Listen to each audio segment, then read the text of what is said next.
नमस्कार शेतकरी मित्रांनो, स्वागत आहे आमच्या शेतकरी मित्र 1994 यूट्यूब चॅनल। तर शेतकरी मित्रांनो, आज आपण निशिगंधाची लागवड याविषयी माहिती बघणार आहोत। तर शेतकरी मित्रांनो, व्हिडिओ स्किप न करता बघावा।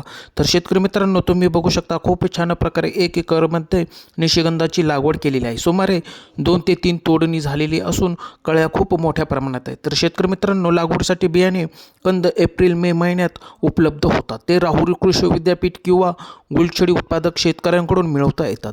तर शेतकरी मित्रांनो, लागवडीसाठी कंद निवडताना सुमारे 3 सेंटीमीटर व्यास आणि 15 ते 18 ग्रॅम वजनाचे कंद निवडावे।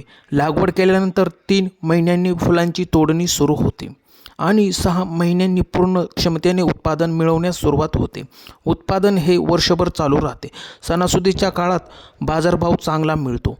तर शेतकरी मित्रांनो, निशिगंधासाठी उष्ण व दमट हवामान चांगले असते। मित्रांनो, साधारणपणे 3.5 फुटी सरी किंवा बेडवर लागवड करतात। तुम्ही बघू शकता बेडवर लागवड केलेली असून खूप मोठ्या प्रमाणात फुले आलेली आहेत। तर शेतकरी मित्रांनो, हेक्टरी 25 ते 30 टन चांगले कुजलेले शेणखत मशागतीच्या वेळी टाकावे। हेक्टरी 75 किलो नत्र, 300 किलो स्फुरद आणि 300 किलो पालाश लागवडीपूर्वी जमिनीत मिसळावे।